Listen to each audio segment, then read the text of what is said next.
Ser Podcast. Ser Historia. Cadena Ser. Con Nacho Ares. La antigua Roma. Fundadora de un vasto imperio que se extendía desde las costas de Oriente Próximo hasta las colinas del norte de Gran Bretaña. Una de sus ciudades más grandes fue Trèveris. Esta metrópolis fronteriza, en la actual Alemania, era tan poderosa como la misma Roma. Trèveris era la ciudad romana más grande de Europa Central, con unos 80.000 habitantes. Era una capital y sede de los emperadores romanos.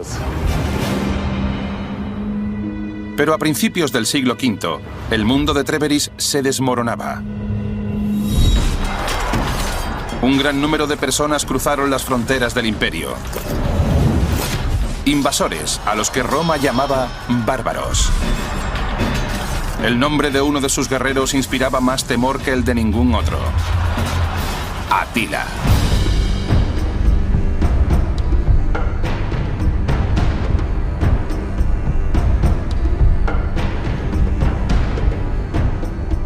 Una de las figuras más emblemáticas de la historia de Europa, quizás por esa leyenda de bárbaro que le cubre desde prácticamente el final del mundo romano hasta nuestros días, tendríamos que viajar, ¿no?, al siglo V después de Cristo, es Atila. Atila, el rey de los hunos, un personaje carismático, un personaje de poder, un personaje que marcó un poco el final de la historia de Roma, y es lo que ha hecho que quizás las fuentes antiguas lo hayan presentado como un verdadero salvaje.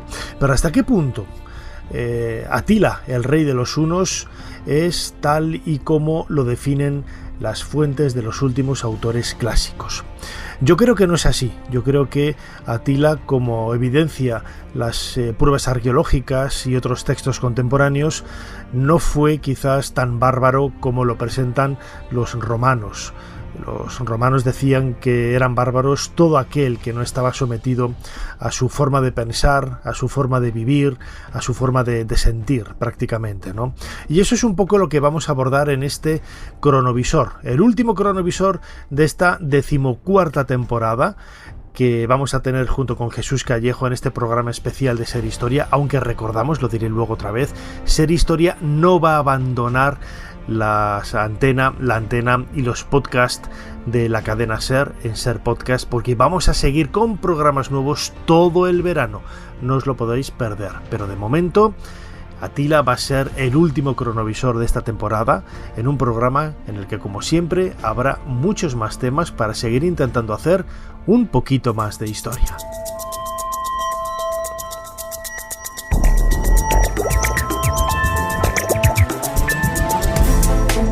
Bienvenidos a Ser Historia. Vamos a hablar de la figura de Atila, ese bárbaro que marcó un poco el devenir de la historia de Europa, de la historia de Occidente, en ese siglo V de nuestra era.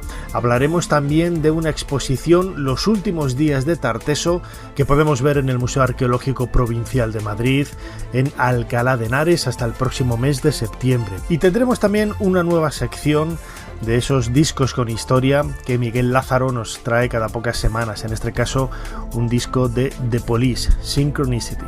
Y vamos a hablar de arqueología y en concreto de arqueoastronomía, a partir de un gran descubrimiento que se ha realizado en Menorca en una de sus taulas. Como siempre, soy Nacho Ares, iba a decir soy Fermín Agustí, no, soy Nacho Ares, y les doy de nuevo la bienvenida a Ser Historia. Comenzamos.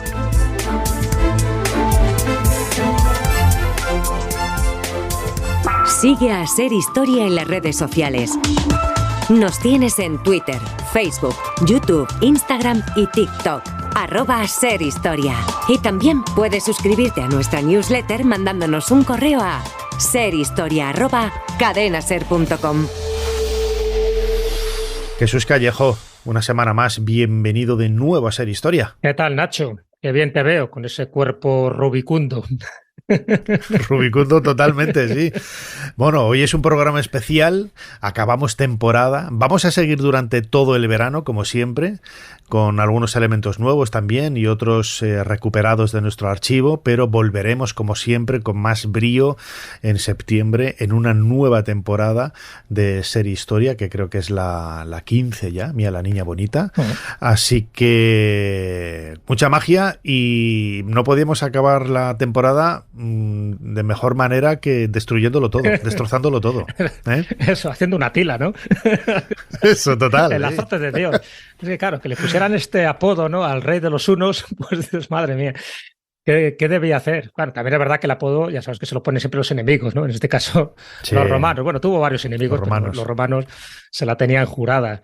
Pero tiene gran mérito, porque un imperio tan efímero, ¿no?, que diera tanta guerra en Europa, en esa Europa occidental, pues ya te digo, que tuviera también el valor y la habilidad de reunir a tribus muy distantes, ¿no? Porque aparte de los hunos, luego comentaremos un poco, ¿no?, de dónde procedían estos hunos, pero es que unía a ostrogodos, a alanos, a escitas, a búlgaros, a todos juntos allí, y creó un imperio bastante extenso, desde el Mar Negro hasta el Mar Báltico y también con todas las llanuras del Danubio, y que, bueno, pues fue tan efímero como que duró lo que duró él. Es verdad que los hunos no empieza con él, ya, en fin, su tío y alguno más ya había liderado, ¿no?, estas facciones y estas tribus unas, pero él es el que le da ese empaque, le da ese poderío y le da ese miedo, porque por allí donde iban los hunos, igual que pasaba con los ugrios, pues era para echarse a temblar.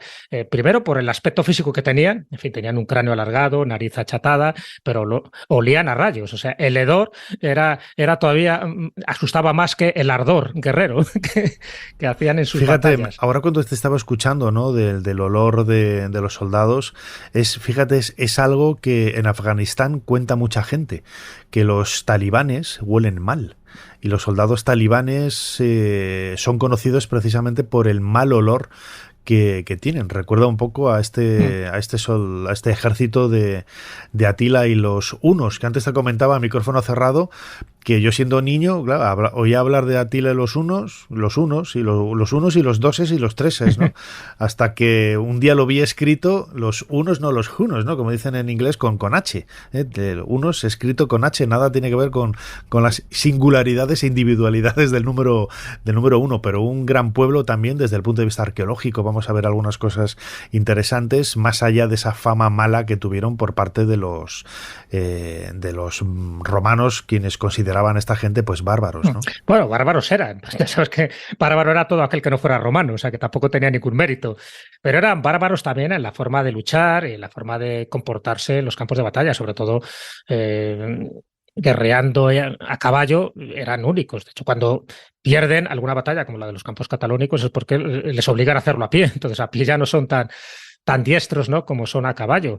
Pero es cierto que el olor es un arma, o sea, es verdad, no les gustaba tampoco bañarse demasiado, pero ese olor, esos gritos, ese rostro, además ellos se laceraban el rostro cada vez que moría algún líder, alguien importante, se hacían incisiones en su rostro, con lo cual todavía parecían más horrorosos de lo que eran, ¿no? O sea, todo eso son herramientas de guerra. El pegar un grito ensordecedor cuando tú entras, por ejemplo, a luchar contra un contrincante, ese grito le puede paralizar justo unos segundos para que tú le rebanes el pescuezo con una espada. O sea, te quiero decir que todo valía en aquel momento y los hunos sabían perfectamente cómo luchar. Hombre, tenía una ventaja Atila, y es que Atila, cuando era jovencillo, le mandan como rehén amistoso, así se decía, ¿no?, a la corte en este caso, de la Roma occidental. Ten en cuenta que en esa época en la que estamos hablando, Roma ya estaba en su declive, Roma ya estaba dividida, estaba el Imperio Romano de Oriente, con capital en Constantinopla, donde por entonces estaba Teodosio II y luego le sucede Marciano, y luego estaba el Imperio Romano de Occidente, cuya capital no estaba en Roma, sino que estaba en Rávena. Y el emperador era Valentiniano III, que era el hijo de Gala Placidia. Entonces, te quiero decir que en aquella época es la que se mueve Atila, y por supuesto en un imperio muy dividido. Si estuviera el Imperio Romano unido, posiblemente Atila hubiera pasado sin pena ni gloria, no hablaríamos ahora de él. Pero claro, él se da cuenta de esa debilidad. Y más cuando conoce encima las tácticas guerreras de los romanos, porque ya digo que a él le envían como rehén amistoso a Rávena, y allí pues él tenía por entonces unos 18 añitos, pues se va dando cuenta de todo lo que van contando los romanos, muy ufanos ellos, de que nunca hemos perdido una batalla, lo cual era mentira, ¿no? Porque ya habían tenido un asedio en Roma en el 410 con Alarico. Pero él, cuando llega otra vez a su tribu, con los hunos, y sobre todo cuando muere su tío Turda, que en fin, al final heredan todo ese imperio, por decirlo así, sus sobrinos, que es Bleda y Atila, los dos hermanos, pues él sabe ya cómo son las tácticas militares de los romanos, él sabe ya cómo combatirlos, él sabe cuáles son los puntos débiles, y eso, a la postre, es lo que les va a costar bastante caro a los romanos, porque, como bien sabes, y ahí va un poco nuestra pista del cronovisor, al final se planta a las puertas de Roma, y pasa algo para que al final no lo llegue a invadir, pero es que antes de Roma se va cargando todo tipo de ciudades, y cuando entraba Atila, ya sabes que otro de los apodos que le ponen los romanos es que por allí por donde pasaba el caballo de Atila no crecía la hierba. Pues, es algo que se inventan de una forma exagerada, porque precisamente la hierba es de lo que se alimentaban todos sus caballos, y para ellos era fundamental que la hierba siguiera creciendo. Pero para que veas la inquina, el odio que tenían a esta gente, y sobre todo las tácticas que tenían para batallar. En caballo eran prácticamente invencibles. Y ahí es cuando uno de esos generales romanos, como era Aecio, sabía también las debilidades de Atila, y por eso en los campos cataláunicos al final acaba siendo vencido. Bueno, Jesús, crononauta, vamos a marcar la última fecha de esta temporada, el cronovisor. Seguiremos en verano, pero esta va a ser el último cronovisor que vamos a tener en esta temporada número 13, número mágico también. ¿Cuál es el momento de la historia al que nos vas a hacer viajar en el tiempo? Momento muy histórico, el 4 de julio del año 452.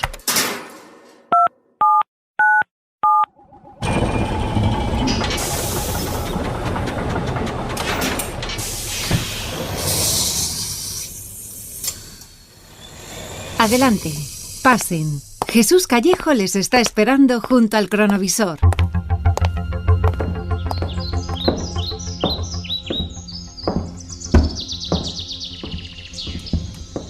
Jesús, estamos escondidos, imagino que por el tocado que tiene ese personaje que está sentado en ese trono, es el Papa, y quien entra dando grandes zancadas y grandes pasos, ese medio gigantón, es Atila. Pues sí, que la verdad es que tiene un aspecto fiero, ¿eh? ¿Dónde estamos? ¿Qué es lo que está sucediendo? Bueno, pues estamos muy cerca de las murallas de Roma, no están en Roma evidentemente, están en un lugar muy clave y muy estratégico, porque estamos en el puente del río Mincio, y el papa ese que tú ves ahí, porque se le ve claramente por la tiara, es León I, León Magno, al final se convertirá en santo, en San León, este León I, y el otro, evidentemente con su séquito, cada uno con su séquito, pues es Atila, en fin, con esos bigotes, esa pelambrera, y bajito, por cierto, pero eso sí, tiene un cuello de oso, ¿no?, el hombre, y sobre todo pues con esa vestimenta que caracteriza a un líder uno. Bueno, pues este momento, por eso lo hemos elegido en este cronovisor, es un momento clave, porque, te digo, aparte de todo el séquito que hay alrededor, ves que hay un momento que se apartan, o sea, el Papa y Atila están ahora de forma solitaria cuchicheando algo. Vamos a acercarnos, porque lo que se diga en esa conversación es decisivo para la suerte de Roma, porque ahí se está determinando si van a invadir Roma y por lo tanto van a pasar a cuchillo a todos sus habitantes, porque ya lo habían hecho con Orleans y lo habían hecho con otras ciudades. De hecho, también habían asediado París, que no la asediaron, yo luego te comentaré también por qué, porque también intervino alguien que luego se convirtió en santa, que era Santa Genoveva. Pero en este caso tenemos a León, ¿no? A León I, al Papa. ¿Qué es lo que dicen? Bueno, vemos ahí una serie de cuchicheos, pero podemos indagar, gracias al cronovisor, lo que le está diciendo para que Atila cambie de decisión. Por una parte, a Atila le llama la atención el nombre que tiene el Papa, León, un nombre de animal. Los hunos son muy supersticiosos, y cualquier personaje que tenga el nombre de un animal consideran que tiene el espíritu de ese animal, y eso ya le impone respeto, incluso le da un poco de miedo. Ese es el primer dato que le llama la atención a Atila. León, un Papa, vale. Luego el Papa le dice, mira, tú verás si quieres entrar y saquear Roma, pero te recuerdo que unos años antes, se refiere al 410, entró Alarico, saqueó Roma, pero en ese mismo año él murió en Cosenza. Le entró una enfermedad y la palmó por una maldición de nuestro Dios único y todopoderoso, le dice el Papa. Cuidado, los hunos no creen en Dios ni creen en nada, son ateos. Es de los pocos pueblos que yo conozco que no tenían ningún tipo de creencia en dioses. Ellos creían solo en sus antepasados, en el espíritu de sus guerreros muertos. Entonces eso también le llama la atención. O sea, que vuestro Dios poderoso, al que entró a Roma en el 410, se lo cargó. Sí, así que tú verás, tú puedes entrar en Roma, pero que sepas que tu vida tiene 2 telediarios, o como se llamaran en aquella época los telediarios. Y seguimos. Claro, evidentemente también le lleva un arca de oro y le promete un tributo durante 5 años a Atila, si no les invade. Entonces, hombre, eso, el oro, en fin, y ese tributo tan generoso también influyó. Y aquí viene un detalle que lógicamente nuestro cronovisor no detectamos, pero que sí queda recogido en crónicas posteriores. Y es que dicen que hay una aparición de San Pedro y de San Pablo, se abren los cielos y aparecen con sendas espadas, ¿no? San Pedro y San Pablo ahí para intentar defender a Roma. Y eso, claro, dice que a Atila le asusta. De hecho, hay un cuadro de Rafael Sanzio, ¿no? en el Estado Vaticano donde queda reflejado eso. Bueno, aquí tú y yo, Nacho, no estamos viendo a San Pedro y San Pablo planteando y enarbolando espadas, así que ese elemento lo quitaremos y diremos que es falso. Pero todo lo demás es lo que hizo que Atila levantara el campamento, se fuera y nunca más le volviera a interesar Roma. Pero fíjate, cierto malditismo también podríamos leer entre líneas, ¿no? Porque luego Atila falleció en el 453, 2 años después, ¿no? Pues prácticamente lo mismo que había sucedido 40 años con Alarico, ¿no? Creo que era. Sí. Claro, estamos en el siglo V, Atila nació en el 395, falleció en el 453, es la primera mitad prácticamente del siglo V de nuestra era, lo que él vive, lo que él alberga, y estamos en un mundo absolutamente supersticioso, mágico, en donde es cierto que el cristianismo ya ha crecido, ¿no? Y empieza también a desarrollarse de una forma extensa por todo el mundo, pero sigue habiendo esa combinación, ¿no? Esa lucha de supersticiones, porque en definitiva la leyenda de la apertura de los cielos y la aparición de los santos blandiendo las espadas para defender a su pueblo no es más que una proyección, ¿no? Una proyección más de esas supersticiones ancestrales que si no hubieran sido San Pedro y San Pablo, hubieran sido cualquier otros dioses o genios del mundo antiguo, ¿no? Sí, bueno, me llama la atención, ¿no? Esa incorporación, ¿no? Como que al final tuvo que ser un milagro el que decide Atila pues no saquear y no invadir Roma. No hay milagro. Está claro que no sabemos exactamente la conversación que tuvo León Magno con Atila. Suponemos, por lo que hemos oído, estos cuchicheos, que por ahí fueron los tiros, pero lo que sí queda claro es que él levanta el campamento y de forma casi inexplicable, teniéndole a tiro a Roma, pues que se fuera de allí, ¿no?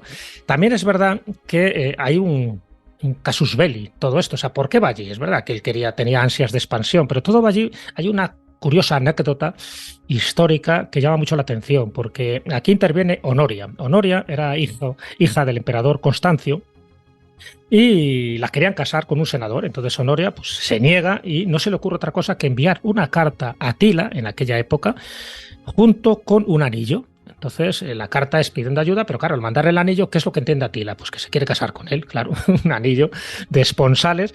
Y entonces dice, bueno, pues Atila dice, pues qué bien, lo acepto porque, oye, tener ahí tratos en este caso, con el Imperio de Oriente, pues le venía muy bien. Y pide la mano, evidentemente, de Honoria, pero también pide la mitad del Imperio de Occidente, ¿no? Cosa que dice que no están dispuestos a dárselo, ¿no? Bueno, pues él, no, porque además ahí entra su hermano, Valentiniano III, y bueno, estuvo a punto de matar a su hermana por haber hecho esa especie de, no sé, de acto bastante suicida, ¿no? De mandar un anillo ni más ni menos que Atila, que era su principal enemigo. Entonces, bueno, ahí entra ya Gala Placidia, que dice, no, hombre, no, vamos a exiliar la Rávena, pero no la matemos. Pero entonces, como eso le pareció tan mal a Atila, que pensó que le estaban tomando el pelo, y dice, o sea, me están ofreciendo la mano de Honoria y ahora me dicen que no. Entonces va y va hacia Italia, ¿no? Aparte de otro tipo de intereses expansionistas que él tenía. Sabes que le interesaba también conseguir territorio precisamente para eso, afianzar su poder, y ahora te dirá además uno de los elementos supersticiosos en los que creía Atila. Y ese es el momento en el que él va allí y empieza a hacer pues auténticas barrabasadas dentro de lo que era Italia, ¿no? Porque va invadiendo ciudades y cuando llega, es decir, cuando llega a estas murallas de Roma es cuando ocurre este episodio que acabamos de comentar, pero todo provocado por Honoria, que no se sabe si de una forma inconsciente o de una forma maliciosa, porque estaba mal asesorada, llegó a cometer esa especie de imprudencia diplomática de enviar una carta y un anillo a Atila pidiéndole o suponiendo que le estaba pidiendo matrimonio. Ya te digo, todo ese tipo de circunstancias son muy llamativas porque es lo que hizo que al final el impuesto que exigió al imperio tanto de Occidente como de Oriente fuera muchísimo mayor. Atila invadió el imperio en el año 451 después de Cristo. Muchos expertos suponen que atacó la ciudad de Trébéris. Pero los historiadores apenas saben nada de su campaña o de su gente. Los hunos son un misterio arqueológico, son casi invisibles. Entonces, ¿quiénes eran los hunos y qué los hacía tan aterradores? La respuesta podría estar a 130 kilómetros de las ruinas romanas de Trébéris, en los antiguos bosques cerca de la ciudad de Rudheim. Aquí, una excavación ilegal descubrió un misterioso tesoro. El arqueólogo Ulrich Himmelmann cree que puede proporcionar una visión poco común del reino de terror de Atila. Es uno de los hallazgos más excepcionales de este periodo. Más de 100 piezas individuales conforman un impresionante tesoro. Incluye broches con forma de hoja chapados en oro y cuencos con incrustaciones de joyas. Entre los objetos restantes se esconde uno de valor incalculable. Una serie de cadenas y cierres de plata se unen para formar el marco de una exquisita silla plegable de plata. Es un descubrimiento extraordinario. Pero ¿quién era el dueño de este increíble tesoro? ¿Y podría revelar cómo eran realmente Atila y los hunos? Ulrich descifra este sorprendente hallazgo en sus archivos. Nunca he visto nada como esto. Una vez recuperado, el tesoro fue trasladado a los archivos regionales. Aquí un equipo de restauradores limpia cada pieza para dar a Ulrich la posibilidad de determinar el origen de esta extraña colección. Todos estos objetos datan de finales del siglo IV y principios del V. Su belleza es impresionante, pero para Ulrich, la silla de plata destaca entre el resto. Al reconstruir la silla, descubrimos que es una pieza magnífica, propiedad de alguien importante. La silla romana es espectacular y de gran valor, pero fue hallada por piezas. La excavación ilegal destruyó muchos de los artefactos, pero Ulrich piensa que la mayor parte del daño se hizo en la época romana. Alguien destrozó brutalmente estos objetos antes de enterrarlos. Estos objetos están relacionados con el Lejano Oriente. Esta pequeña lámina de plata con la imagen de un león procede de Europa del Este. Encontrar objetos como estos dentro del territorio romano es una auténtica sorpresa. ¿De quién era este tesoro? Los relatos históricos describen lujosas vajillas como esta en la corte del propio Atila. Este elemento sugiere que el tesoro pertenecía a los hunos.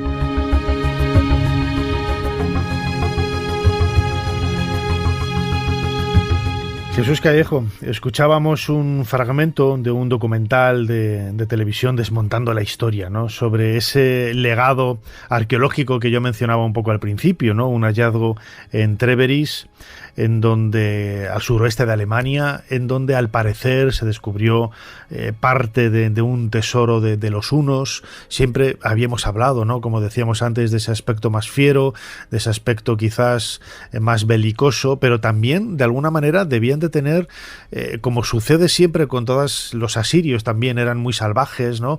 Aparecen siempre representados musculosos, muy violentos, con esas cacerías, esas torturas a los enemigos y ese tipo de cosas, pero también desde el punto de vista artístico luego tienen ese otro punto, ¿no? De sofisticación, de elegancia, algo realmente sorprendente, ¿no? Sí, la corte de Atila, que no sabemos dónde estaba realmente, o sea, un poco nos pasa como con su tumba, ¿no? Tanto su ciudad como su tumba pues sigue siendo un misterio. En fin, la de la ciudad podemos suponer por dónde estaba, pero la tumba es uno de los grandes enigmas para descubrir, igual que pasa con la de Alejandro Magno, o la que pasa pues con tantos y tantos líderes del pasado.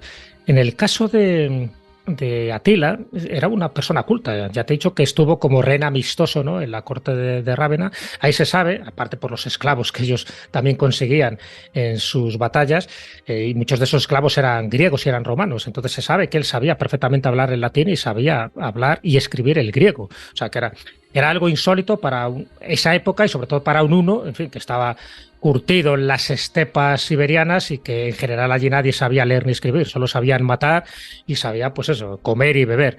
En el caso de Atila era una persona culta y de hecho se sabe que sus conversaciones pues tenían un alto nivel intelectual y sabía, por eso se convierte en líder, por eso al final se carga también a Bleda, que era su hermano, y sabes que cuando muere su tío, en fin, le deja todo ese imperio a sus dos sobrinos, y Bleda era un borrachín, era un juerguista, era un mujeriego. Entonces Atila llega un momento en que se lo carga, no se lo carga de una forma directa, pero bueno, le manda una cacería y en esa cacería sospechosamente sufre un accidente, ¿no? Bueno, pues en ese momento Atila, que se convierte en el auténtico rey, porque hasta ese momento era como una especie de correinado entre los dos, se convierte en el auténtico rey justo cuando acaba con su hermano, ya te digo, con este accidente tan sospechoso. Ocurre un incidente, que es lo que te iba a decir antes, ¿no?, para que veas un poco la superstición que tenían los hunos. Ellos no creían en dioses, ellos no tenían ningún panteón, no tenían ningún templo, pero sí aparece también milagrosamente la espada de Marte. La espada de Marte, la famosa espada de Atila, claro, justo aparece cuando él quiere reivindicarse como el único monarca, como el único rey que tienen los hunos. Entonces, la espada de Marte, había toda una leyenda escita, que decía que aquel que tuviera la espada de Marte tendría el poder, tendría no solo el poder terrenal, sino el poder de unificar todas las tribus que estaban dispersas, y por lo tanto aquel que blandiera esa espada, igual que pasaba con la lanza de Longinos, tendría el destino del mundo. Mira qué casualidad que justo en ese momento, tras la muerte de Bleda, aparece la espada gracias a un pastor que descubre que uno de sus terneros cojeaba, ¿no? Tiene sangre en una de sus patas y analiza el rastro de la sangre y descubre que hay una espada allí preciosa en un terreno donde antes no estaba. Piensan que ha caído del cielo, entonces se la lleva directamente a Atila y Atila dice, ajá, esta es la espada de Marte, en el fondo la espada de Dios. Y desde ese momento hace en la asamblea, de una forma carismática, blande la espada diciendo que con esa espada ellos van a ser invencibles y que va a unir a todas las tribus. En ese momento todo el mundo le aplaude y bueno, unos vítores, unos clamores tremendos. ¿Pero por qué? Porque se da cuenta que un símbolo que es la espada, fíjate, es capaz de aglutinar las voluntades de personas que todavía no acababan de ver bien a Atila. De hecho, en ese momento es cuando le empiezan a llamar Atila. Atila, que significa el padrecito, el padre de los hunos. Hasta ese momento era, pues eso, el sobrino, ¿no?, de uno de los grandes jefes tribales, que era Turda, pero en ese momento es Atila, el padrecito, y en ese momento nadie le rechista, y en ese momento es cuando él empieza a hacer esas incursiones, quiere invadir Persia, no lo consigue, invade Italia, sí que lo consigue en gran parte. Por cierto, el origen de Venecia viene de ahí, de estas incursiones que tenían los hunos, porque claro, como los italianos estaban totalmente asustados y acongojados por lo que estaba pasando en distintas ciudades, se van ni más ni menos que a los pantanos, a las zonas más inhóspitas para vivir. Esos pantanos que estaban compuestos de 118 islas es lo que actualmente es Venecia. Es decir, en el lugar, en fin, más terrible, ¿no?, para poder vivir, se convierte en una de las ciudades más bellas de la humanidad. Pues justo es en esta época, en el siglo V, donde surge esa Venecia. Bueno, pues todo esto yo creo que nos da idea un poco para pensar que Atila era alguien más que un jefe, tenía un carisma importante.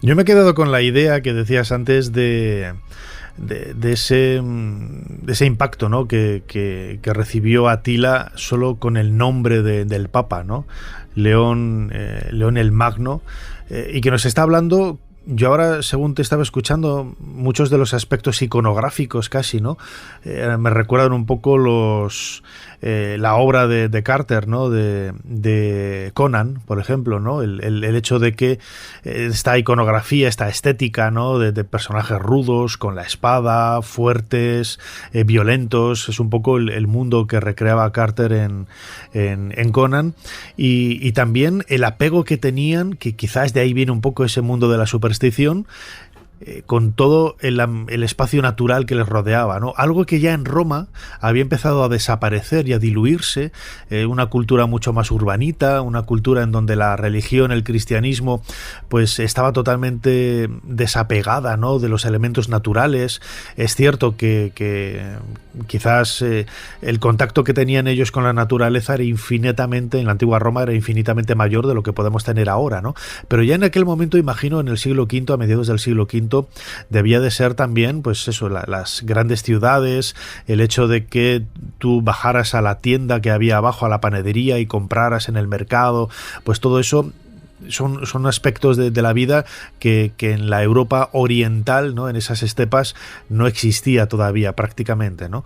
Y ese apego del mundo de los hunos con la naturaleza, con el entendimiento, ¿no?, de lo que significaba cada animal, el ciclo de la vida, etcétera, todavía estaba muy, muy enclavado, ¿no?, en la forma de pensar de los hunos, y de ahí viene también un poco esa idea, ¿no?, de ostras, este se llama león. Quizás tenga la fuerza de un león, ¿eh? Claro, sí, bueno, existía ese concepto, y se ve que en los hunos, pues eso les asustaba, porque normalmente, ya sabes que, por ejemplo, no lo hacían los hunos, pero bueno, sí lo hacían mongoles y lo hacían otras tribus, ¿no?, de aquella época, donde se cortaba la cabeza del enemigo principal, porque se pensaba que en la cabeza estaba su espíritu, estaba su valor, estaba su fiereza, y tener la cabeza luego ahí depositada en una estaca en tu tienda, en tu campamento, pues era como un talismán, ¿no? Era como una especie de amuleto protector. Bueno, ese existía. Entonces, bueno, se ve que los hunos, dentro de sus pocas creencias, sí que tenían esta sensación de que, cuidado, aquellas personas que llevaran un nombre de animal, y les infundía respeto, y mira tú, gracias a eso Roma se salvó. A medida que llegaban más tropas romanas para combatir la amenaza de la invasión bárbara, los lujos de los tiempos de paz, como las termas, fueron reutilizados. La vida en Trèveris empezaba a ser demasiado peligrosa para el emperador. Una parte del ejército estaba aquí apostada para proteger al emperador. Pero los conflictos fronterizos se intensificaron, y eso condujo a la conversión de un edificio tan importante como las termas en un cuartel militar. Incluso con una guarnición de soldados junto a la basílica, Trèveris dejó de ser un lugar seguro para los emperadores en el siglo V. La agitación a lo largo de las fronteras del imperio obligó al emperador a desplazarse hacia el Mediterráneo. Esto podría explicar por qué tanta gente abandonó muchas ciudades de Roma. Pero sin ningún emperador romano residiendo en Trèveris, ¿quién estaba al mando cuando Atila y los hunos cabalgaron por estas tierras 50 años después? ¿Eran romanos? Trèveris comenzó a decaer mucho antes de la llegada de Atila. Pero 400 años de dominio romano habían dejado ciudades como esta, con grandes fortificaciones. Estas defensas eran muy superiores a las técnicas de ataque de las tribus bárbaras. ¿Pero es posible que hubiera quien dio la bienvenida a los invasores en lugar de resistirse a ellos? En el año 451 después de Cristo, Atila el Huno lanzó una gran invasión del mundo romano. Pero este imperio ya estaba llegando a su fin. Ciudades como Trèveris habían entrado en declive. Sus habitantes apenas tenían vínculos con el lejano emperador. ¿Pero contribuyeron los hunos a su caída de una manera diferente?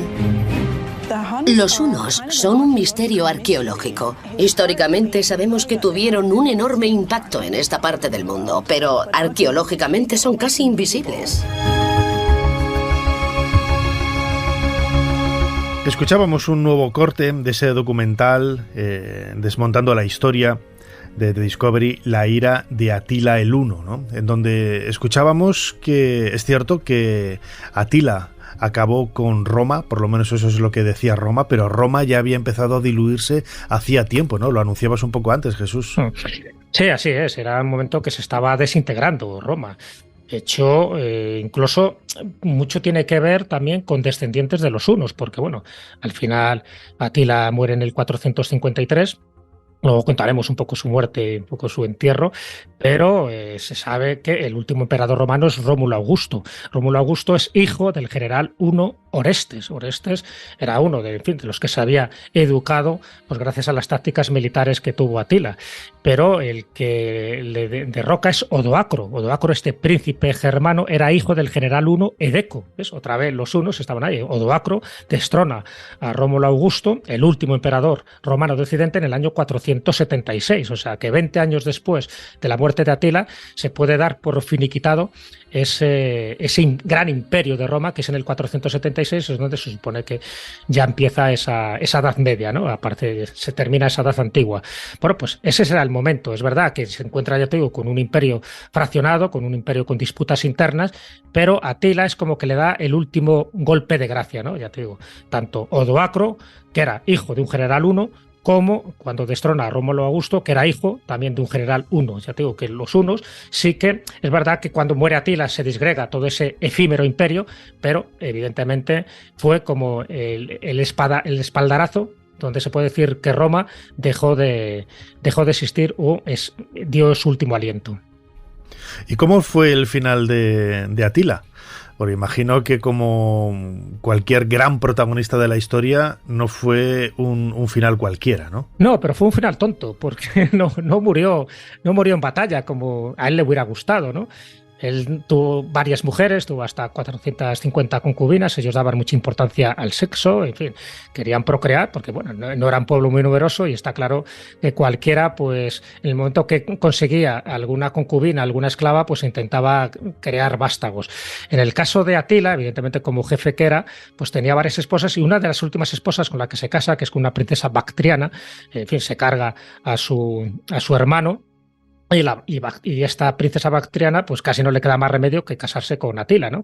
Y en la misma noche de bodas, es cuando, no se supone que antes o después de consumar el acto, él tiene una hemorragia nasal. Ya la había tenido anteriormente, él padecía de una enfermedad y al final acaba muerto, ahogado por el propio vómito de sangre, ¿no? que él tenía. Claro, cuando le ven allí echado en la cama, ensangrentado, lo primero que pensaron es que Ildico, que era el nombre de esta última esposa, se lo había cargado. Ildico estaba atemorizada, semidesnuda, viendo el escenario que se había producido en la noche de bodas. Y efectivamente no había sido ella, a ella la perdonan la vida.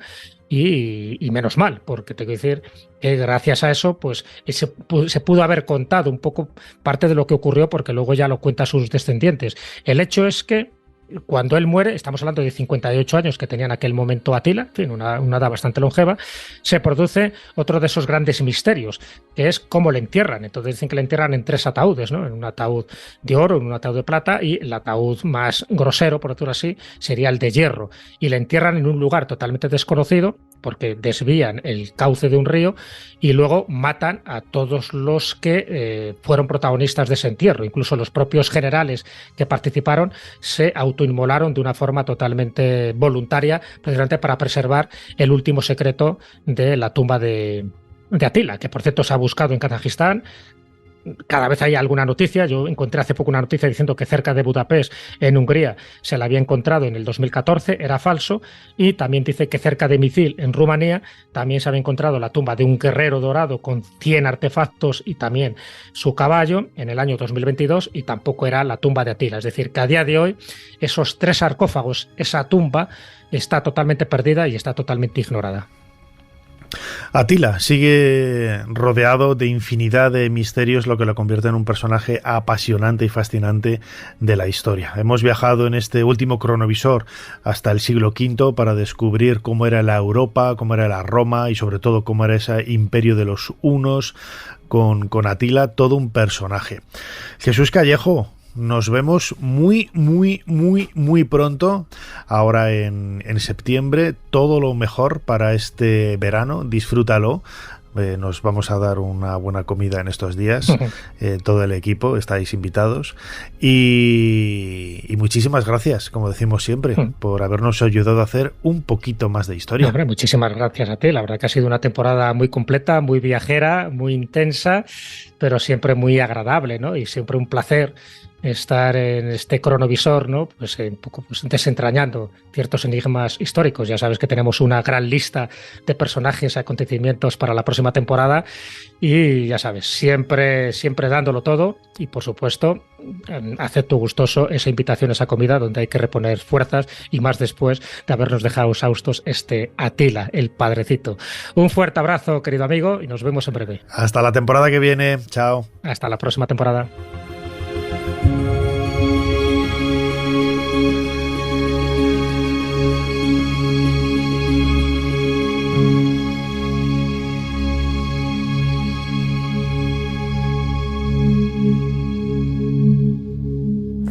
Mire vuestra merced, que aquello que allí se parecen no son gigantes, sino molinos de viento. Y lo que en ellos parecen brazos son las aspas que, volteadas del viento, hacen andar la piedra del molino. Ser Historia con Nacho Ares. Todo lo que quisiste saber de la historia, la madrugada del sábado al domingo en la cadena SER.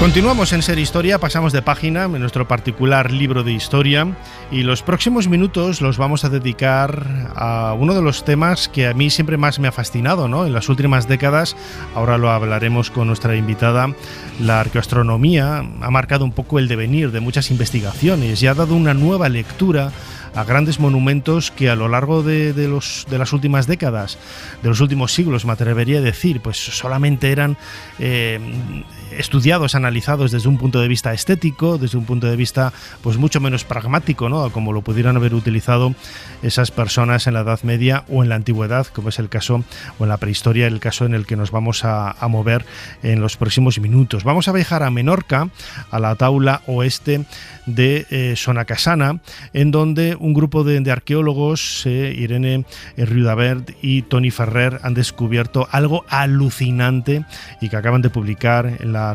revista Spal de la Universidad de Sevilla. Irene, bienvenida de nuevo a Ser Historia. Hola Nacho, muchas gracias. Irene Riudavert es arqueóloga y ha estado en otras ocasiones con nosotros. ¿Cuál es el primero, para que la gente y yo mismo nos ubiquemos cronológicamente en el ambiente en el que nos vamos a mover en los próximos minutos? ¿En qué momento de la prehistoria, en este caso de la Edad del Hierro, nos movemos en este hallazgo que habéis realizado? Pues el hallazgo se enmarca en lo que sería la Segunda Edad del Hierro. En Menorca hablamos del talayótico final. La cronología de la prehistoria de Menorca es corta y hablaríamos de que la cultura talayótica aparecería hacia la Edad del Bronce y va a ir evolucionando y luego entraríamos en un periodo que empezaría hacia el 600-500 a.C. y entraríamos en el talayótico final, que es el momento en el que se construyen los recintos de taula, que serían estos santuarios de esta época. En uno de estos recintos, como decía, en esta taula oeste de Sonacasana, habéis dado con una hierofanía, y es algo que luego se sigue dando, ¿no?, hasta la Edad Media, es algo alucinante, luego ya hablaremos un poquito de ello, pero que marca un poco el significado mágico, astronómico, que pudiera tener en el solsticio de invierno este enclave, ¿no? Sí, efectivamente. Lo que hemos documentado es una hierofanía, una manifestación, ¿no?, de un acto sagrado que se produce en el momento del solsticio de invierno. Y bueno, hoy en día sigue siendo observable, de hecho lo hemos observado, ¿no? Y lo interesante ha sido eso, poderlo documentar y publicar. Sí, sí. ¿Y en qué consiste? Es en el momento del solsticio, recordemos también en esos calendarios agrícolas, el momento de los solsticios y los equinoccios son tan importantes, ¿no?, en todas las culturas de la antigüedad y de la prehistoria, como en este caso. Hay una especie de marca, de oquedad, de ventana, entre comillas, donde se introduce el sol, ¿no?, y va precisamente a señalar un lugar sagrado, un lugar especial. Sí, lo que ocurre es que el recinto de Taula Oeste de Sanakasana conserva muy bien la fachada original. Y en esta fachada lo que observamos es que había como una especie de ventanita. Pero es que esta ventana no era una ventana normal, sino que estaba inclinada.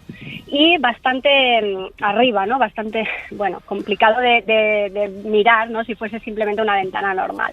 Entonces se nos ocurrió intentar ver si podía estar relacionado con algún astro de la bóveda celeste, que podría tener alguna relación.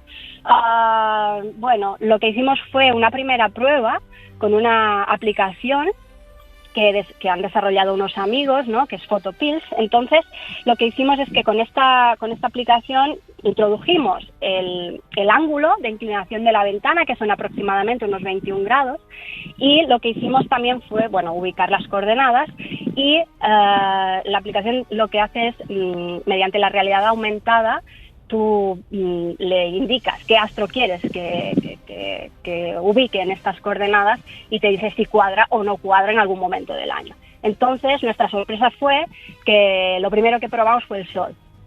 Y cuando lo probamos, vimos que el Sol se ubicaba de forma aparente en la misma altura que la ventana hacia finales de diciembre. Claro, aquí ya dijimos, bueno, pues esto es muy interesante, porque claro, evidentemente finales de diciembre marca el solsticio de invierno, ¿no? Y lo que hace es que hacia el mediodía el Sol se ubica en esta ventana, aparentemente, evidentemente desde la visión nuestra, y el rayo penetra por esta ventana de forma directa y incide en la zona del recinto de Taula en donde sabemos que se colocaban los altares o las figuritas representando a las divinidades que los talayóticos pues veneraban en estos recintos. Es algo alucinante, ¿no? Como en aquella época, hace pues mucho más de 2000 años, se pudiera lograr, ¿no? Una observación, ¿no? Un fenómeno tan especial, ¿no? Lo que está haciendo ver que los seres humanos en aquella época, en la cultura talayótica, interactuaban de una forma totalmente diferente a como lo hacemos ahora con la naturaleza y los astros, ¿no? Sí, claro. Tenemos que pensar que, bueno, evidentemente la sociedad talayótica es una sociedad cuya base económica es la agricultura y la ganadería, y para ellos el calendario y poder marcar de alguna forma el paso de las estaciones era, bueno, pues imprescindible. Además, también es muy interesante haber podido documentar este fenómeno porque nos indica que, aún siendo una sociedad ágrafa, no nos ha dejado nada escrito, ¿no? Pues tienen un conocimiento avanzado de ciertos conceptos y de ciertas tecnologías. Entonces, claro, esto también ha sido un avance para conocer un poquito más algo de esta cultura que poco a poco pues vamos desentrañando los arqueólogos y los investigadores, ¿no? Claro, yo no sé si Toni Ferrer, como codescubridor, y tú, Irene Riudavets, de este hallazgo, podríais dar una fecha a partir de la cual la cultura talayótica tenía conocimiento de este tipo de fenómenos. Es decir, ¿cuánto tiempo hay que esperar de observación, de estudio, de anotaciones como fuera, aunque no tuvieran escritura, para poder decir, bueno, vamos a construir esto y tiene que estar en esta posición y este es el día por donde tiene que entrar el Sol por aquí? Pues es una pregunta complicada. Los conocimientos astronómicos, seguramente, parten de la observación de la naturaleza, ¿no? Entonces, claro, lo primero que hemos documentado es este fenómeno en este edificio, en la cultura talayótica. Entonces, claro, ya es un edificio de la época del talayótico final, pero creemos que es probable que supiesen marcar perfectamente los solsticios anteriormente, ¿no? Lo que pasa que lo que nos ha legado, lo que nos ha quedado y podemos observar hoy en día justamente es este momento ya del talayótico final, pero es difícil saber cuándo aparece, ¿no? Este conocimiento. Seguramente es un conocimiento antiguo que ellos van aplicando, ¿no? Es curioso, ¿no?, que hasta hace prácticamente, pues, bueno, desde los años 60, ¿no? Yo conozco algunas referencias ya en Egipto de estudios de arqueoastronomía, ¿no? Pero en las últimas décadas, sobre todo en las 2-3 últimas décadas, la arqueoastronomía ha tenido una presencia muy importante en la arqueología, ¿no? Como una herramienta para intentar explicar, bueno, pues detalles, hechos, cosas que se ven en este caso en los talayots menorquines, pero que no, quizás pues de otra forma es inviable, ¿no?, poder encontrar. Siempre lo decía yo al principio, nos hemos centrado especialmente pues mira qué pedazo de piedrolo han colocado aquí, que qué bonito, qué puede significar, todo muy estético, muy artístico, pero claro, el porqué de la razón que está en las estrellas, muchas veces eso se ha dejado de lado, ¿no? Sí, claro. Precisamente creo que la clave está en que, como es algo intangible, que hasta que no encuentras un elemento muy claro, es difícil. Sabíamos, ¿no?, sabemos que las sociedades antiguas, tú lo has dicho, Egipto, Mesopotamia, incluso las sociedades del bronce europeas y del hierro, pues observan la naturaleza, observan la bóveda celeste y la aplican, ¿no? Ven estos ciclos que hacen las estrellas, el sol, y lo conocen y lo aplican. Pero claro, luego encontrar la marca, ¿no?, encontrar el hecho práctico de todo eso es lo que a veces se nos escapa, y en mi opinión es muy importante colaborar entre diferentes profesionales, ¿no?, que los arqueólogos, claro, tampoco podemos saber de todo. Entonces, claro, la colaboración, los equipos multidisciplinares son básicos en este sentido, ¿no? Por eso nosotros también hemos contado con un astrofísico que luego nos ha ayudado, los ha hecho él, los cálculos, ¿no? También porque existen variaciones la Tierra tiene diferentes movimientos y durante el tiempo pues existen variaciones, y claro, teníamos que calcular también si lo que observábamos ahora, que coincidía con el solsticio de invierno actual, también pasaba en el pasado, ¿no? Es decir, si este fenómeno era observable en el pasado, porque a veces pasa que, bueno, sobre todo por la precesión de los equinoccios, ¿no?, que es el eje de la Tierra, va variando. Entonces, no siempre apunta al mismo sitio, y teníamos que ver si esto habría afectado. Y efectivamente, sí, no afectó, ¿no? Se veía igual en el pasado. Pero eso es muy importante, se ven más estas variaciones con el tema de las estrellas y las constelaciones. Entonces, aquí en Menorca sí que se había hablado ya de posibles orientaciones que cuadraban con algunas constelaciones y tal, pero todavía no se había documentado un fenómeno muy evidente, ¿no?, como el que hemos documentado aquí. Es llamativo, lo decía también al principio, ¿no?, el hecho de que este tipo de fenómenos se siguen dando, ¿no?, en la Edad Media, ¿no?, como algo normalizado, algo quizás desde un punto de vista mucho más mágico. Hemos olvidado, ¿no?, por ejemplo, esas referencias en el Evangelio de San Juan, cuando Jesús dice Ego sum lux mundi, yo soy la luz del sol. Es una rémora, ¿no?, de esas culturas, de esas religiones solares que, bueno, pues se diluyeron en el cristianismo y han llegado hasta nosotros, ¿no? Este tipo de fenómenos se han dado en la Edad Media, los encontramos aquí en la península en infinidad de lugares, y luego se ha perdido toda esta tradición, ¿no? Sí, es bueno, creo que algo tiene que ver también la tecnología, ¿no? Ya no observamos tanto la naturaleza y, bueno, hacemos otro tipo de observaciones, y sí, efectivamente es un conocimiento que se ha ido diluyendo, como bien has dicho. Uh-huh. Sí. ¿Conocéis o imagino que sí, o habéis estudiado algunos paralelos a este descubrimiento que habéis realizado hace casi 2500 años en otras culturas bien coetáneas o paralelas geográficamente de la cultura talayótica? Sí, existen otros, bueno, en la cultura talayótica es el único que se ha documentado, ¿no? Pero sí que en la península algunos edificios de época ya, bueno, de las colonias púnicas, en el mundo púnico existen también ciertas orientaciones, ciertos estos fenómenos que más o menos coinciden en época y tal, y que también dan relevancia, ¿no?, a marcar este tipo de momentos, sobre todo los solsticios, aunque también existe con los equinoccios. Los equinoccios son un poco más complicados de ubicar, ¿no?, pero los solsticios sí que es un conocimiento muy antiguo. Entonces sí, hay otros paralelos que hemos podido buscar, encontrar. Ahí, ya como conclusión, Irene Riudavets, arqueóloga, que junto con Toni Ferrer han realizado este descubrimiento sensacional en la taula oeste de Sonacasana, en Menorca, esta hierofanía, esta aparición del sol que atravesaba una ventana en el solsticio de invierno. Claro, siempre tendemos, ¿no?, a pensar, al hablar de prehistoria, lo vemos como un sinónimo de idiotez o de poca evolución o de poca sofisticación. Pero estamos hablando de pueblos que, es cierto, no escribían, pero también porque no tenían necesidad para ello y eran muy inteligentes, tan inteligentes que exactamente igual que nosotros. Sí, efectivamente, el conocimiento, bueno, para construir una cosa así tienes que saber lo que estás haciendo, ¿no? Y tienes que tener un conocimiento previo, un estudio del terreno, un estudio arquitectónico previo, entonces hay mucho trabajo detrás.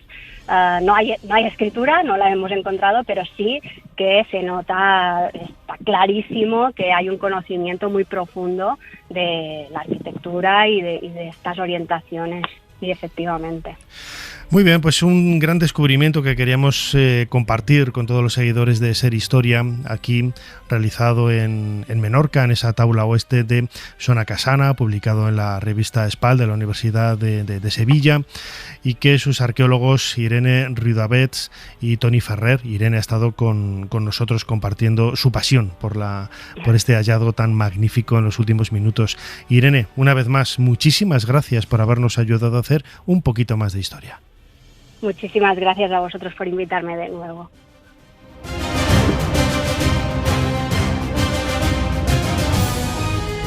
Continuamos en Ser Historia y lo hacemos con la sección Discos con Historia de Miguel Lázaro. En esta ocasión viajamos al Reino Unido para descubrir el disco de The Police, Synchronicity.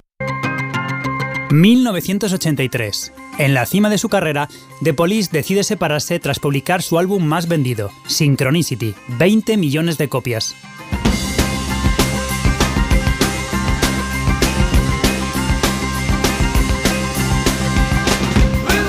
El disco más alejado del sonido que les hizo convertirse en la banda de post-punk más exitosa de la historia, formada por 3 talentos musicales. Uno de los mejores y más personales baterías de la historia, Steve Copeland, un guitarrista innovador y con sonido único, Andy Summers, y la voz, personalidad arrolladora y calidad como creador de canciones de Gordon Matthew, más conocido por todos como Sting.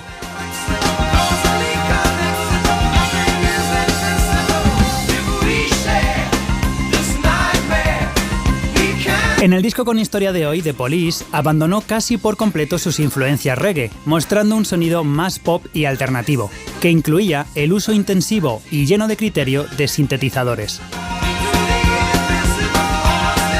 Stewart Copeland, uno de mis baterías favoritos, juega en este disco con patrones más directos, alejándose de su interpretación compleja habitual. Este es uno de los elementos que contribuyen al sonido propio de Synchronicity. Sting incluye en este disco Every Breath You Take, la canción que se convertiría en la más reproducida hasta ese momento en la historia de la radio, con más de 15 millones de reproducciones. El álbum llegó al número 1 en los Estados Unidos, Reino Unido, Australia, Canadá y Nueva Zelanda, y derribó del primer puesto brevemente a Thriller de Michael Jackson, con 17 semanas no consecutivas.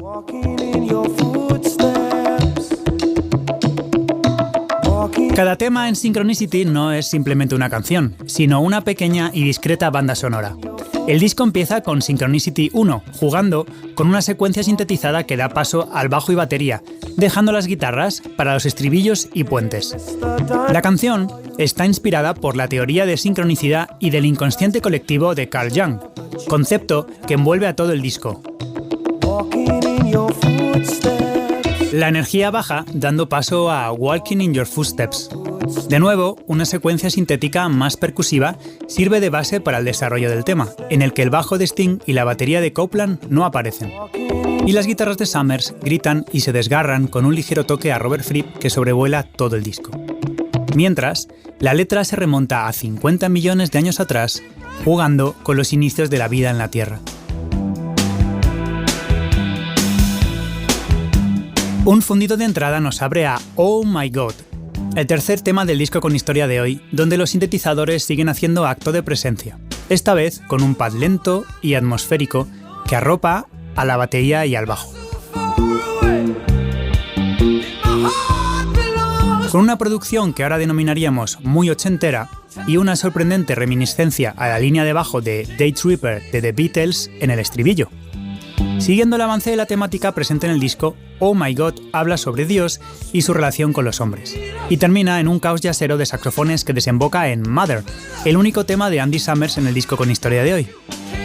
Mother habla sobre la relación hijo-madre en una estética sonora transgresora y por momentos molesta, con Andy Summers berreando grandes frases como «Todas las chicas con las que salgo acaban convirtiéndose en mi madre».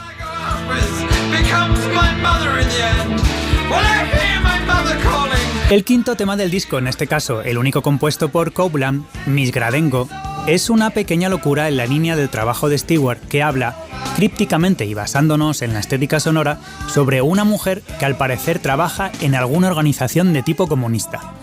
Una especie de broma al estilo de Maxwell Silverhammer de McCartney en el disco Abbey Road.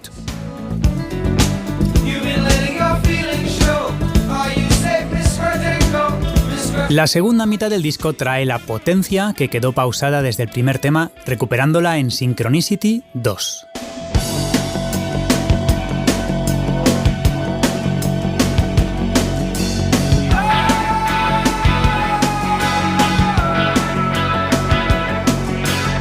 En esta canción, la sombría existencia de un hombre de familia comienza a afectar su cordura, mientras que, a muchas millas de distancia, un monstruo emerge de un lago profundo para aterrorizar a los lugareños, lo que quizás implica que cuando este hombre llegue a casa ese día en particular, se convertirá en ese monstruo aterrador.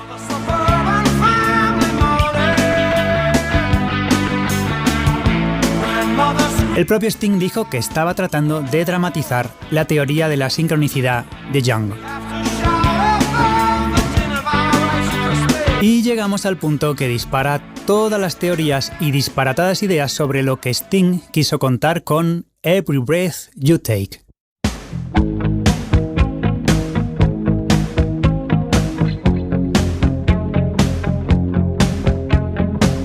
A primera vista, una canción romántica con esos tonos mayores utilizados en el estribillo, pero cuando te paras a leer la letra, cada aliento que tomes, cada movimiento que hagas, cada vínculo que rompas, cada paso que des, te estaré vigilando. Entonces empiezas a pensar que quizá no va por ahí la idea, más aún cuando en el estribillo Sting canta ¿No puedes ver que tú me perteneces? Pero aún hay más. Casualmente, o quizá no, si seguimos las ideas sobre Carl Young que navegan por todo el disco, la canción fue escrita por Sting en Jamaica, en el mismo escritorio en el que Ian Fleming escribió sus novelas de James Bond, mientras se tomaba un descanso para recuperarse de la separación hace un año de la actriz Frances Tomelty.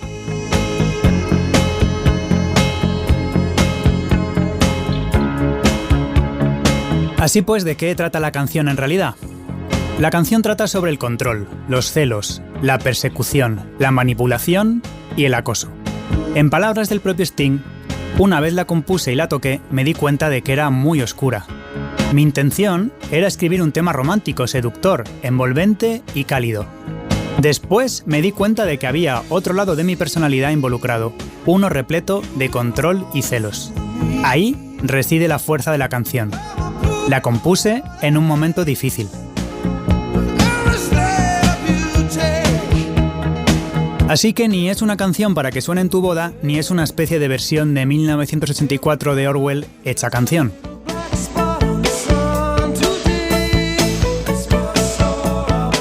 El disco con historia de hoy continúa con King of Pain, el rey del dolor. que se construye en torno a una estructura rítmica muy sencilla sobre piano, bajo y una marimba sintética.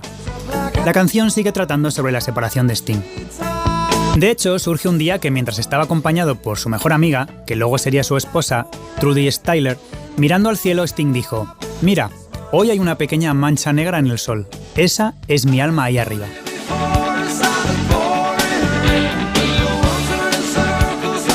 Y eso se convirtió en la primera estrofa de la canción. A destacar musicalmente la ruptura rítmica que introduce Copeland cuando aparece su batería en escena.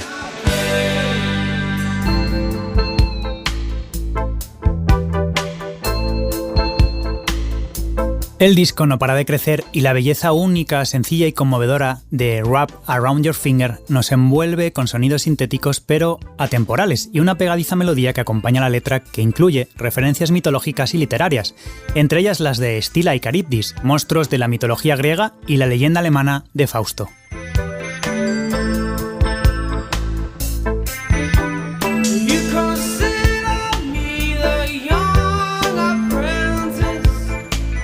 Y llegamos a los dos últimos temas de Synchronicity. Primero, Tea in the Sahara, donde Sting muestra con más claridad por dónde iba a moverse al iniciar su carrera en solitario. Canciones más introspectivas, pero luminosas, adultas, pero juguetonas.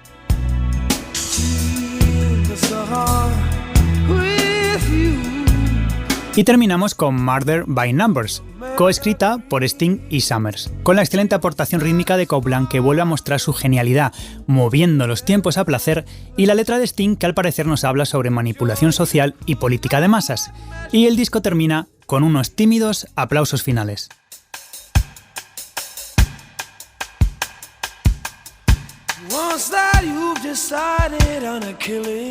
Synchronicity, un disco que habla sobre la sincronicidad, sobre las casualidades y el inconsciente colectivo. En cada episodio de Discos con Historia la causalidad ha aparecido de alguna manera, y es curioso que justo este episodio hable sobre Carl Jung. ¿Qué cosas? Me despido con sus palabras. 1. No alcanza la iluminación fantaseando sobre la luz, sino haciendo consciente la oscuridad. Lo que no se hace consciente se manifiesta en nuestras vidas como destino. Puedes encontrarme en miguellázaro.com y gracias por escucharme.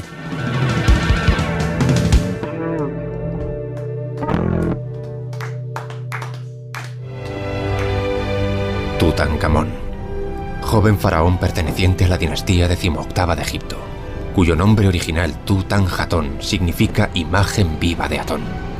Reinó durante tan solo 10 años. El restaurador, el armonizador, el tesoro de su tumba. Carter, ¿se da cuenta de que nadie ha entrado aquí en 3000 años?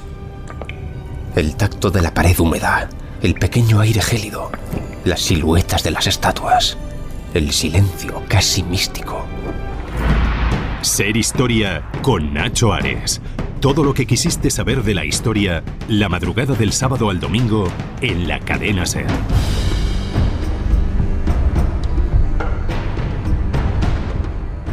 Schulten es justamente uno de los elementos controvertidos de la historia o la historiografía de Tartessos, ¿no?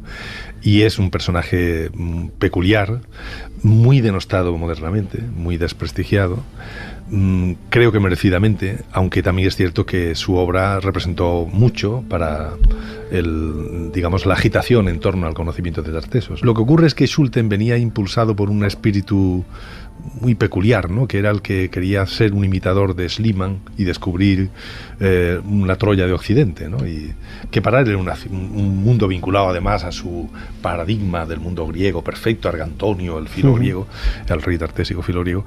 Y entonces él se empeñó en buscar dónde estaba la capital y un poco redescubrir como un Schliemann de Occidente también el Tartessos de aquí, ¿no? Es la voz de Manuel Vendala, yo creo que uno de los máximos expertos en arqueología en España, catedrático, emérito de la Universidad Autónoma de Madrid y una de las personas que mejor conoce también el mundo de Tartesos, de Tarteso. A mí me cuesta mucho cambiar el nombre. Y queríamos abordar, tomando como referencia este fragmento de un testimonio que ya tuvimos en nuestro programa hace varias temporadas aquí en Ser Historia, a Manolo Vendala, para retomar precisamente el mundo tartésico de la mano de una extraordinaria exposición que os invito a todos, que podéis seguir viendo hasta el próximo 24 de septiembre en el Museo Arqueológico Provincial de Alcalá de Henares. Se llama Los últimos días de Tarteso. Y al otro lado del hilo telefónico tenemos a la coordinadora científica, que es Esther Rodríguez, que también ha estado en otras ocasiones aquí con nosotros en Ser Historia. Esther, bienvenida de nuevo a Ser Historia. Hola, muchas gracias. Esther Rodríguez es la coordinadora científica de esta exposición, Los últimos días de Tartesos, que tiene como comisarios a Enrique Baquedano y a Sebastián Celestino. También los dos buenos amigos y que también han pasado en varias ocasiones aquí por nuestro programa. Esther, lo decía yo ahora, ¿no? Siempre me hago un lío, a mí me cuesta mucho, pero poco a poco habrá que ir cambiando, ¿no? Esa terminología, siempre decimos Tartesos, la escribimos con 2 S, pero bueno, poco a poco, ¿no? Hay que ir acostumbrándose a llamarlo Tarteso. ¿Y por qué? ¿Por qué tenemos que denominar a esta maravillosa cultura con este nombre tan novedoso y tan sencillo, Tarteso? Pues porque así se terminó definiendo, o así se acordó, ¿no? Al finalizar el primer Congreso Internacional sobre Tarteso, que se celebró en 2011 en Huelva, pues por intentar homogeneizar la manera en la que aparecen sobre todo en la literatura científica, ¿no? Porque algunos autores lo escriben como aparecen en las fuentes, con 2 S, solo con una S, terminado en S. Entonces, bueno, en el manifiesto que los participantes en este encuentro firmaron, bueno, pues se llegó a la conclusión de que lo ideal sería castellanizar el término, y de ahí el hecho de que, bueno, pues ahora todos utilicemos el término Tarteso. Y desde luego que aquí en Ser Historia, no voy a decir que hayamos empezado hace mucho, pero poco a poco yo creo que sí que se conseguirá, ¿no? Yo, por ejemplo, a mí me costó mucho cambiar de decir Heródoto a Heródoto, la forma correcta, y bueno, yo lo he conseguido, y seguramente que con Tartesos, este nombre quizás más primitivo entre comillas, y tendremos que seguir utilizando la nueva terminología Tarteso.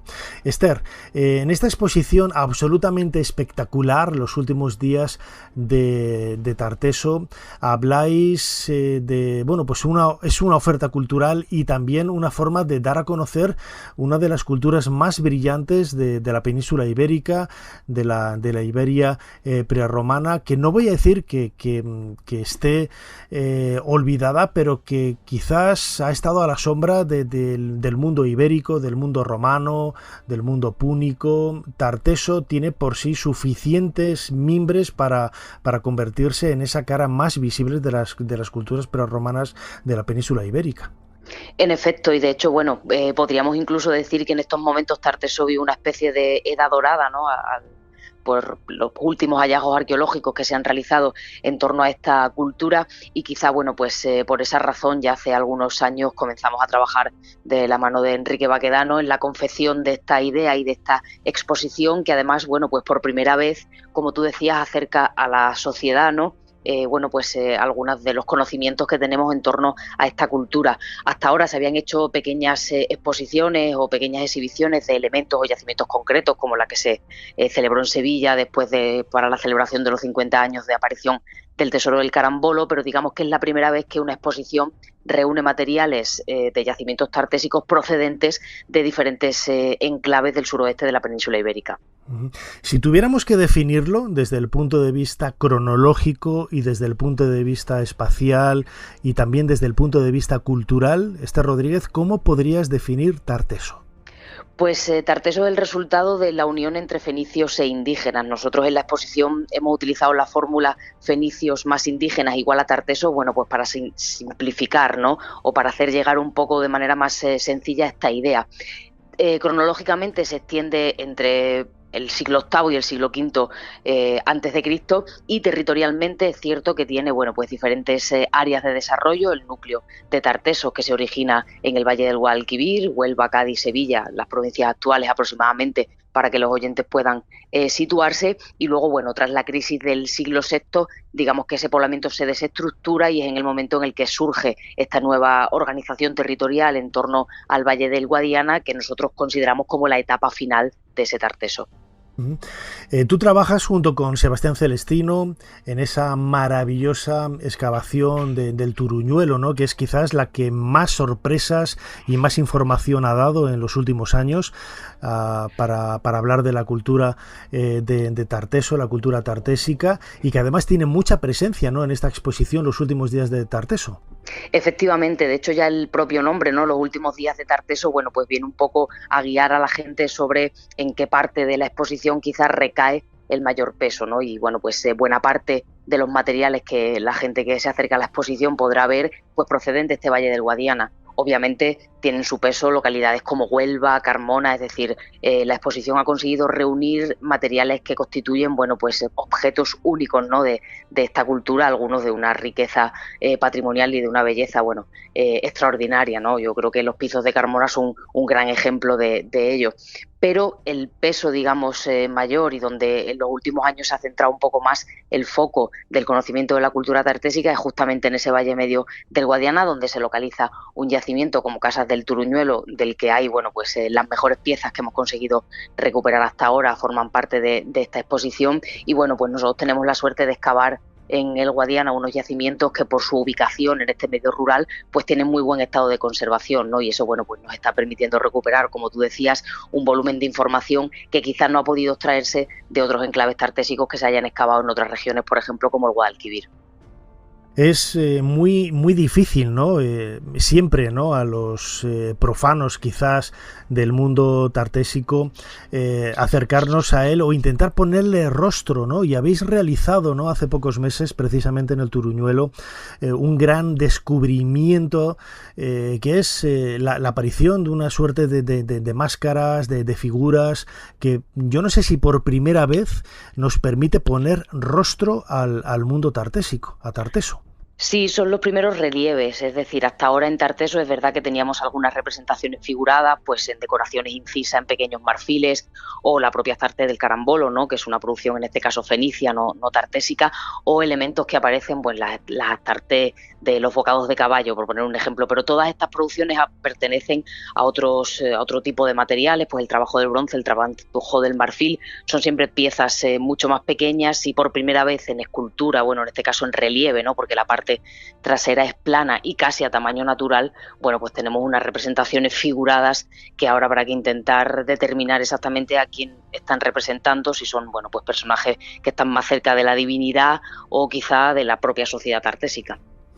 Volviendo a esta exposición, Los últimos días de Tarteso, que como digo podemos ver, disfrutar en Alcalá de Henares hasta el próximo 24 de septiembre. Esther Rodríguez, coordinadora científica de la muestra, son 230 piezas de diferentes museos, incluso de Portugal, ¿no?, que nos está hablando precisamente de la expansión, de la extensión de la cultura tartésica en toda la península ibérica, y que, pues parece de perogrullo, ¿no?, pero el mundo ibérico, mejor dicho, el mundo tartésico se extiende por esta península, la península ibérica, sin entender de fronteras que hoy marcan un poco la geopolítica actual, ¿no? Claro, para entender cualquier periodo de la historia antigua, tenemos que olvidar un poco la concepción fronteriza que nosotros tenemos incluso de las propias provincias, ¿no? Ya no solo la diferencia entre, en este caso, España o Portugal. La exposición intenta llevar al visitante a través de la historiografía, es decir, a través de qué entendemos por Tarteso en su origen, desde las fuentes antiguas, pasando por los primeros trabajos de grandes pioneros de la arqueología tartésica como García y Bellido o Maluquer, y luego adentrarlo dentro de la arqueología, en este caso, pues involucrando tanto al mundo fenicio como al mundo local, y es en ese bronce final más local donde tiene un fuerte peso el material de Portugal, ¿no? Porque pues son el museo, en este caso Nacional de Lisboa, Arqueológico Nacional, pues tiene una colección de tesoros áureos que, bueno, pues sirven muy bien para explicar, bueno, pues también cómo se transforma, ¿no?, tecnológicamente la sociedad que vive en la península ibérica antes de la llegada de los fenicios y que supone, bueno, pues la adquisición de tecnologías como el uso de la filigrana, el granulado, como eso hace variar incluso, bueno, pues la propia orfebrería, en este caso que ya se empieza a producir en época tartésica. ¿Qué es lo que ha cambiado? ¿Qué es lo que ha avanzado, ¿no?, del conocimiento de Tarteso desde hace casi más de 100 años con la figura de Adolf Schulten? Lo escuchábamos ese testimonio, ¿no?, en la voz de Manolo Vendala al comienzo de esta charla contigo, Esther. ¿Ha avanzado mucho la investigación, aparte del cambio del nombre? Imagino que se habrá convertido, bueno, y se ha convertido en una de las culturas, yo no sé si podríamos llamarlo también civilización más importantes de la historia del mundo prerromano, ¿no?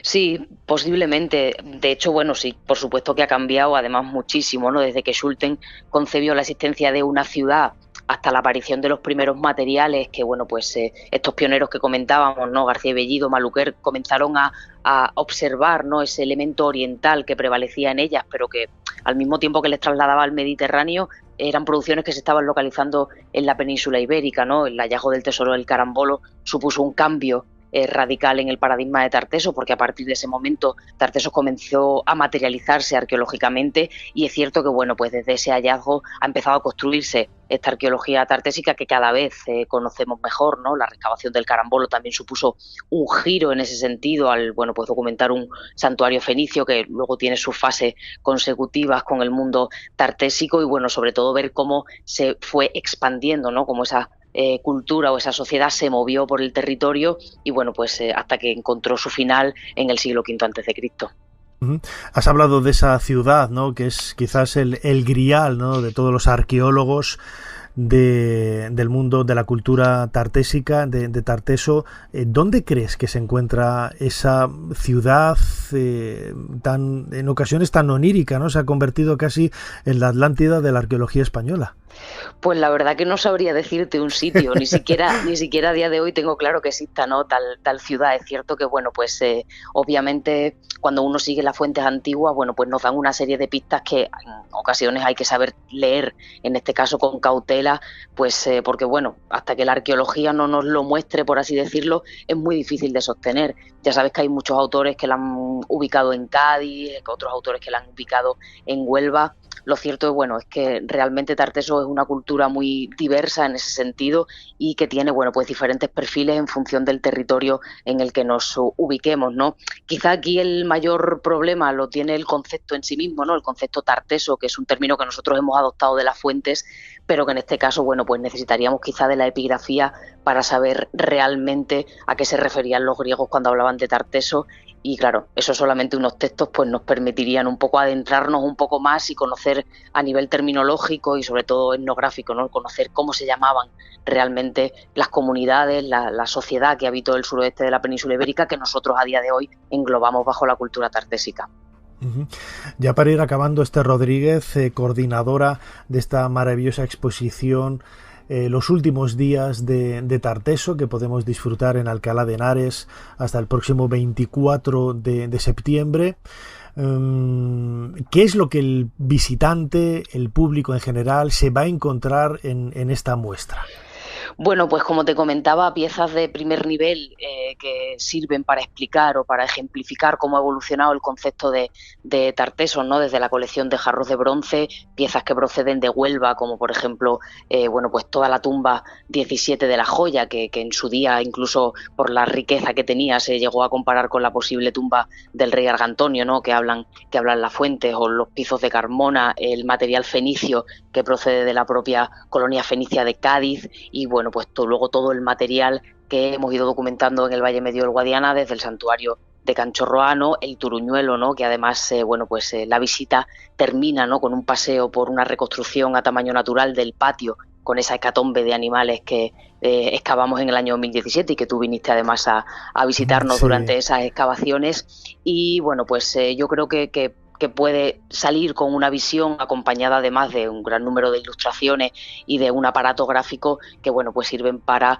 comprender un poco mejor, bueno, pues también qué raíces tiene Tarteso, cómo se va extendiendo por el territorio y bueno, pues quizá, por ejemplo, dentro del mundo funerario, pues citar la exposición de la tumba de la Casa del Carpio, que es una tumba magnífica con un ajuar de cerámicas pintadas post-cocción de color, que bueno, pues es una maravilla y que es la primera vez que se expone al público y que merece mucho la pena contemplarla. Desde luego es una exposición absolutamente recomendable, maravillosa, que nos devuelve un poco la imagen y nos reencuentra con nuestro propio pasado y que podemos disfrutar, como decía, hasta el próximo 24 de septiembre en el Museo Arqueológico Provincial de Madrid, en Alcalá de Henares. Y que, yo creo que es quizás la mejor seña de identidad para, como digo, de descubrir o redescubrir para muchos el mundo de la cultura tartésica. Esther Rodríguez, coordinadora científica de esta exposición, como decimos siempre, muchísimas gracias una vez más por habernos ayudado a hacer un poquito más de historia. Muchísimas gracias a vosotros, siempre es un placer.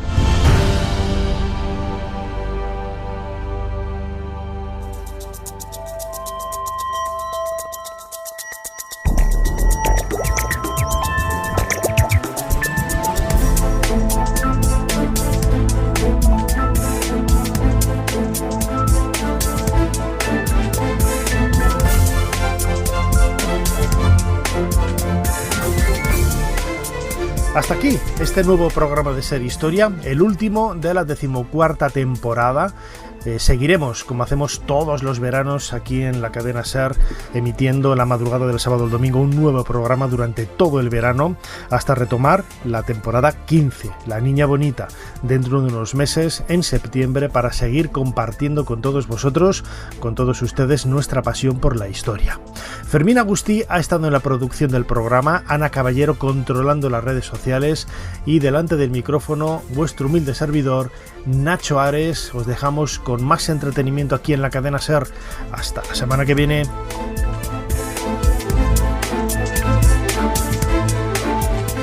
Suscríbete a Ser Historia. Todos los episodios y contenidos adicionales en la app de Cadena SER y en nuestros canales de Apple Podcast, Spotify, iVoox, Google Podcast y YouTube. Escúchanos en directo en la SER los domingos a la 1:30 de la madrugada. Cadena SER. La radio.